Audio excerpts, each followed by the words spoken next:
اباہل دہدہ رضی اللہ تعالیٰ عنہ اس آدمی کی طرف پلٹے اور اس سے پوچھا میرے کھجوروں کے باغ کو جانتے ہو؟ اس آدمی نے فوراً جواب دیا جی کیوں نہیں۔ مدینے کا کون سا ایسا شخص ہے جو اباہل دہدہ رضی اللہ تعالیٰ عنہ کے 600 کھجوروں کے باغ کو نہ جانتا ہو؟ ایسا باغ جس کے اندر ہی ایک محل تعمیر کیا گیا ہے، باغ میں میٹھے پانی کا ایک کنواں اور باغ کے ارد گرد تعمیر خوبصورت اور نمایاں دیوار دور سے ہی نظر آتی ہے۔ مدینہ کے سارے تاجر تیرے باغ کی اعلیٰ اقسام کی کھجوروں کو کھانے اور خریدنے کے انتظار میں رہتے ہیں۔ اباہل دہدہ رضی اللہ تعالیٰ عنہ نے اس شخص کی بات کو مکمل ہونے پر کہا تو پھر کیا تم اپنے اس کھجور کے ایک درخت کو میرے سارے باغ، محل، کنویں اور اس خوبصورت دیوار کے بدلے میں فروخت کرتے ہو؟ اس شخص نے غیر یقینی سے سرکار دو عالم کی طرف دیکھا۔ کیا عقل مانتی ہے کہ ایک کھجور کے بدلے میں اسے اباہل دہدہ رضی اللہ تعالیٰ عنہ کے 600 کھجوروں کے باغ کا قبضہ بھی مل پائے گا کہ نہیں؟ معاملہ تو ہر لحاظ سے فائدہ مند نظر آ رہا تھا۔ حضور پاک صلی اللہ علیہ وآلہ وسلم اور مجلس میں موجود صحابہ کرام رضی اللہ عنہما نے گواہی دی اور معاملہ طے پا گیا۔ اباہل دہدہ رضی اللہ تعالیٰ عنہ نے خوشی سے حضور اکرم صلی اللہ علیہ وآلہ وسلم کو دیکھا اور سوال کیا، یا رسول اللہ صلی اللہ علیہ وآلہ وسلم، جنت میں میرا ایک کھجور کا درخت پکا ہو گیا نا؟ آپ صلی اللہ علیہ وآلہ وسلم نے فرمایا نہیں۔ اباہل دہدہ رضی اللہ تعالیٰ عنہ سرکار صلی اللہ علیہ وآلہ وسلم کے جواب سے حیرت زدہ ہوئے۔ آپ صلی اللہ علیہ وآلہ وسلم نے اپنی بات کو مکمل کرتے ہوئے جو کچھ فرمایا اس کا مفہوم یوں بنتا ہے کہ اللہ رب العزت نے تو جنت میں ایک درخت محض ایک درخت کے بدلے میں دینا تھا، تم نے تو اپنا پورا باغ ہی دے دیا۔ اللہ رب العزت جود و کرم میں بے مثال ہیں، انہوں نے تجھے جنت میں کھجوروں کے اتنے باغات عطا کیے ہیں کثرت کی بنا پر جن کے درختوں کی گنتی بھی نہیں کی جا سکتی۔ اباہل دہدہ، میں تجھے پھل سے لدے ہوئے ان درختوں کی کس قدر تعریف بیان کروں؟ آپ صلی اللہ علیہ وآلہ وسلم اپنی بات کو اس قدر دہراتے رہے کہ محفل میں موجود ہر شخص یہ حسرت کرنے لگا، اے کاش وہ اباہل دہدہ ہوتا۔ اباہل دہدہ رضی اللہ تعالیٰ عنہ وہاں سے اٹھ کر جب اپنے گھر کو لوٹے تو خوشی کو چھپا نہ پا رہے تھے۔ گھر کے باہر سے ہی اپنی بیوی کو آواز دی کہ میں نے 4 دیواری سمیت یہ باغ، محل اور کنواں بیچ دیا ہے۔ بیوی اپنے خاوند کی کاروباری خوبیوں اور صلاحیتوں کو اچھی طرح جانتی تھی۔ اس نے اپنے خاوند سے پوچھا، اباہل دہدہ کتنے میں بیچا ہے یہ سب کچھ؟ اباہل دہدہ رضی اللہ تعالیٰ عنہ نے اپنی بیوی سے کہا کہ میں نے یہاں کا ایک درخت جنت میں لگے ایسے ایک درخت کے بدلے میں بیچا ہے جس کے سایہ میں سوار 100 سال تک چلتا رہے۔ اباہل دہدہ رضی اللہ تعالیٰ عنہ کی بیوی نے خوشی سے چلاتے ہوئے کہا، اباہل دہدہ تو نے منافع کا سودا کیا ہے، اباہل دہدہ تو نے منافع کا سودا کیا ہے، دنیا کی قربانی کے بدلے میں آخرت کی بھلائی، یا دنیا میں اٹھائی گئی تھوڑی سی مشقت کے بدلے میں آخرت کی راحت۔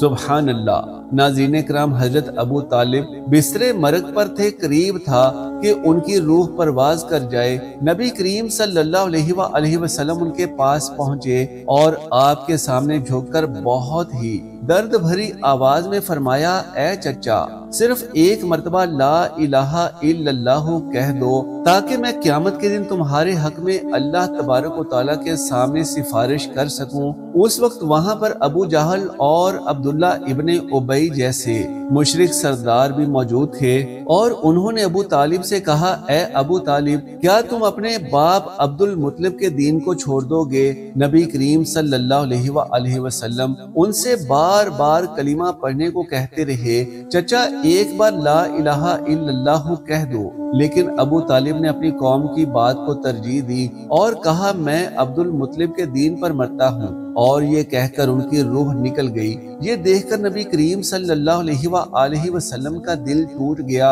اور آپ صلی اللہ علیہ وآلہ وسلم بہت غمگین ہوئے۔ آپ صلی اللہ علیہ وآلہ وسلم کی آنکھوں سے آنسو جاری ہو گئے اور آپ صلی اللہ علیہ وآلہ وسلم نے فرمایا، میں جب تک منع نہ کیا جاؤں تیرے لیے اللہ سے مغفرت کی دعا کرتا ہی رہوں گا۔ پھر قرآن کریم کی یہ آیت مبارکہ نازل ہوئی جس کا ترجمہ کچھ اس طرح سے ہے: آپ جسے چاہیں ہدایت نہیں دے سکتے بلکہ اللہ ہی جسے چاہے ہدایت دیتا ہے۔ ناظرین کرام، معراج کی شب تھی۔ سارا عالم بالا سلطان کونین صلی اللہ علیہ وآلہ وسلم کے خیر مقدم کے لیے موجود تھا۔ امیدوں کے ہجوم سے گزرتے ہوئے عالم ملکوت کا معائنہ فرمایا۔ پھر جب گشت کے لیے باغ فردوس کی طرف بڑھے تو مرحبا کہنے کے لیے ہر طرف حور و غلماء کی صفیں ایستادہ تھیں۔ حضرت جبرائیل علیہ السلام قدم قدم پر ہم رکاب تھے۔ جنت کی سیر کرتے ہوئے ایک مقام سے گزر رہے تھے کہ حضور صلی اللہ علیہ وآلہ وسلم کی چشم اقدس ایک غمگین حور پر پڑی جو ایک درخت کی ٹہنی تھامے ہوئے رو رہی تھی۔ حضور صلی اللہ علیہ وآلہ وسلم کو بڑا اچنبھا ہوا۔ حضرت جبرائیل علیہ السلام سے ارشاد فرمایا کہ دریافت کرو کہ یہ حور کیوں رو رہی ہے؟ جنت کے عیش و دوام میں اسے کون سا غم لاحق ہو گیا ہے؟ حضرت جبرائیل علیہ السلام نے اس کے قریب پہنچ کر کہا، کیا تجھے معلوم نہیں کہ سلطان کونین صلی اللہ علیہ وآلہ وسلم نے جنت میں قدم رنجا فرمایا ہے؟ جواب دیا کہ معلوم ہے، تبھی تو غمگین فریادیوں کی طرح اپنا حال بنا رکھا ہے کہ ان کی نگاہ رحمت میرے اوپر پڑے اور وہ میرا حال دریافت کر لیں۔ حضرت جبرائیل علیہ السلام نے ارشاد فرمایا، تجھے مبارک ہو، انہوں نے تیرا حال دریافت کرنے کے لیے مجھے بھیجا ہے۔ جواب کے انتظار میں حضور صلی اللہ علیہ وآلہ وسلم کی سواری رکی ہوئی ہے۔ حور نے اپنی آنکھوں کے آنسو آنچل میں جذب کرتے ہوئے کہا، سرکار اپنے غم کی درد انگیز کہانی میں خود سناؤں گی۔ بار یاب ہونے کی اجازت ملتے ہی حاضر ہوئی، جھک کر سلام عرض کیا اور اپنی سرگزشت سنانا شروع کیا۔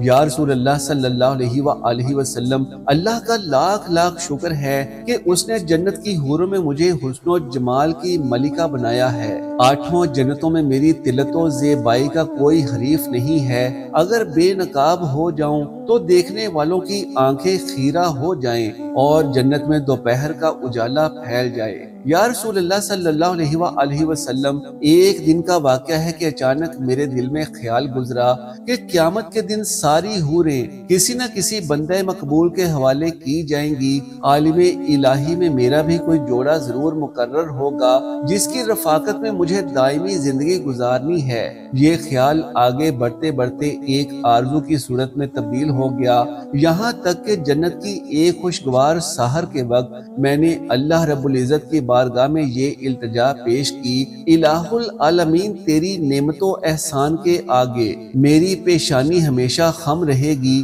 تو نے مجھے حسن کی بے مثال خلقتوں سے سرفراز کیا ہے۔ الہ العالمین، مدت سے ایک آرزو سینے میں مچل رہی ہے کہ عرصہ قیامت میں اپنے جس بندہ مقرب کے حوالے تو مجھے کرے گا، ذرا اس کی ایک جھلک مجھے بھی دکھلا دے۔ کم از کم یہ تو دیکھ لوں کہ میرا جوڑا کیسا ہے۔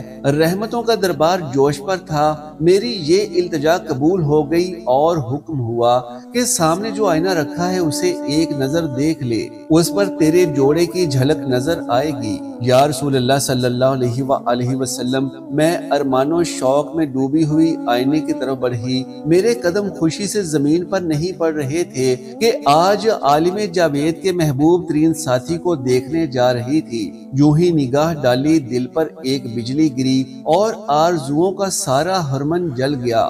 دل کو کسی کروٹ چین نہیں ہے، ہمیشہ اس غم میں سلگتی رہتی ہوں کہ ایک بد شکل سیاہ فام اور وحشت ناک چہرے کے ساتھ میرا کیوں کر نباہ ہو سکے گا۔ حضور اکرم صلی اللہ علیہ وآلہ وسلم نے زیر لب مسکراتے ہوئے دریافت فرمایا، اپنے جوڑے کا جو سراپا تو نے آئینے میں دیکھا ہے میرے سامنے بیان تو کر۔ اس نے ٹھنڈی آہ بھر کر کہا، سر سے پاؤں تک مجسم سیاہی، خوفناک اندھیرا، چھوٹی چھوٹی آنکھیں، موٹے موٹے ہونٹ، چوڑے چلے دانت، چپٹی ناک، بھدا چہرہ اور تنگ و تاریک پیشانی، قد و قامت میں بھی بالکل بے ڈھنگا، چشمہ نور میں نکھری ہوئی چاندنی اور گلو لالا کے بہاروں کے ساتھ اس وحشت مجسم کا پیوند کیوں کر جوڑا جا سکتا ہے؟ وہ جب اپنی بات ختم کر چکی تو حضور صلی اللہ علیہ وآلہ وسلم نے سر اٹھایا، آنکھیں غیرت جلال سے سرخ ہو گئیں۔ ارشاد فرمایا، تو نے جو سراپا بیان کیا ہے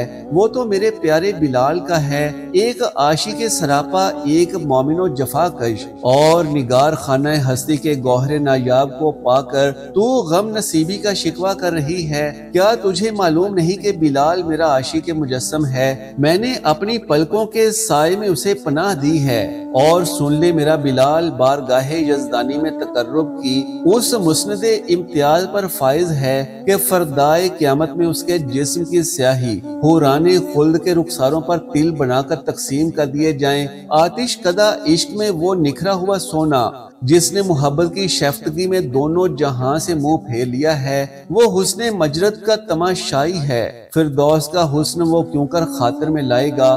اپنے جلووں کی زیبائی پر تو غرور نہ کر، ہو سکتا ہے جس دن 70,000 نقاب الٹ کر تو بلال کے سامنے آئے، میرا بلال تجھے ناپسند کر دے۔ حضور صلی اللہ علیہ وآلہ وسلم کا ارشاد سن کر وہ اپنے جذبات قابو میں نہ رکھ سکی، طلعت و جمال کا سارا خمار اتر گیا اور اضطراب شوق کی وافتگی میں چیخ پڑی، حضور صلی اللہ علیہ وآلہ وسلم میری معذرت قبول کیجئے، میرے غم کا بوجھ اتر گیا، وہی سیاہ فام بلال مجھے پسند ہے، میں اپنی خوش نصیبی پر نازا ہوں کہ سلطان کونین کا پروردہ نظر میرے حصے میں آیا۔ قیامت کے دن اسی سراپا کے ساتھ بلال کو اپنی آنکھوں میں بٹھانا چاہتی ہوں۔ اس کی معذرت قبول فرمائی گئی اور حضور صلی اللہ علیہ وآلہ وسلم دعائیں دیتے ہوئے آگے بڑھ گئے۔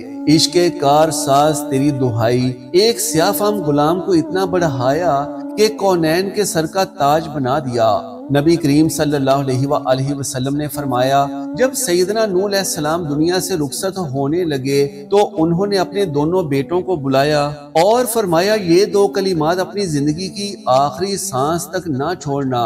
یہ کلمات اتنے طاقتور ہیں کہ اللہ تبارک و تعالی دنیا میں رزق انہی کلمات کی وجہ سے بانٹتا ہے۔ اللہ تبارک و تعالی انہی کلمات کی وجہ سے مخلوق کو رزق عطا فرماتا ہے، اور ان دو کلمات کی اتنی زیادہ برکات و فضیلت ہے کہ اگر میزان کے ایک پلڑے پر 7 زمینوں اور آسمانوں کو رکھ دیا جائے اور دوسرے پلڑے پر ان کلمات کو رکھ دیا جائے تو یہ کلمات زیادہ بھاری ہوں گے۔ آپ علیہ السلام نے فرمایا، پہلا کلمہ یہ ہے لا الہ الا اللہ۔ یہ وہ کلمہ ہے کہ جس کے بارے میں پیارے نبی صلی اللہ علیہ وآلہ وسلم نے ارشاد فرمایا کہ سب سے افضل کلمہ لا الہ الا اللہ ہے، یعنی یہ دنیا کا سب سے افضل ترین کلمہ ہے، اور اس کلمہ کی بہت زیادہ فضیلت متعدد احادیث میں بیان کی گئی ہے۔ ناظرین کرام، یہ وہ کلمہ ہے کہ جس بھی دعا میں شامل کیا جاتا ہے تو پھر وہ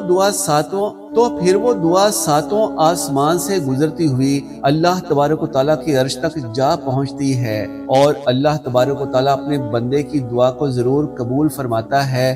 نبی کریم صلی اللہ علیہ وآلہ وسلم نے فرمایا کہ جس نے لا الہ الا اللہ کہا وہ جنت میں داخل ہوگا، اور اسی طرح ایک اور حدیث میں آپ صلی اللہ علیہ وآلہ وسلم نے فرمایا، جس کا آخری کلمہ لا الہ الا اللہ ہوگا وہ جنت میں داخل ہوگا۔